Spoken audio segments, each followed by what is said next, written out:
शाळेचा पहिला दिवस आहे। आज विद्यार्थ्यांशी संवाद साधलेला आहे। आदिवासी जिल्हा आहे पालघर जिल्हा आणि या आदिवासी मुलं जिल्हा परिषदेच्या मुलांच्या संवादामध्ये आपली काय भावना आहे? मला अतिशय आनंद आहे की पालघर जिल्ह्यातल्या दुर्वेस गावी या ठिकाणी जी आपली शाळा आहे त्या शाळेमध्ये मी आलेलो आहे आणि विद्यार्थ्यांशी संवाद साधला आहे, त्यांच्या पालकांशी संवाद साधला आहे।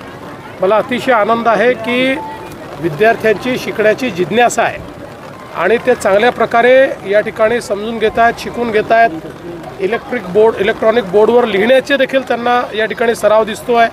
त्यामुळे चांगल्या पद्धतीचं शिक्षण हे विद्यार्थ्यांना मिळतं आहे। विशेषतः विद्यार्थ्यांच्या जे पालक आहेत त्या आईंशी आम्ही संवाद साधला तर त्यांनी सांगितलं की शाळेत अतिशय चांगलं शिक्षण मिळतं म्हणून आम्ही आमच्या मुलांना या ठिकाणी पाठवतो।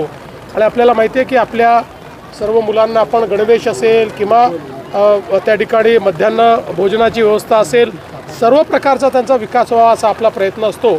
आणि आज या शाळेच्या प्रवेशाच्या पहिल्या दिवशी संपूर्ण महाराष्ट्रामध्ये वेगवेगळ्या ठिकाणी आमचे सगळे मंत्री, प्रमुख नेते, आमदार हे शाळेमध्ये अशा प्रकारचा कार्यक्रम करतायत, विद्यार्थ्यांचं स्वागत करतायत, जेणेकरून विद्यार्थ्यांमध्ये आणि पालकांमध्ये देखील शिक्षणाच्या प्रती गोडवा तयार व्हावा।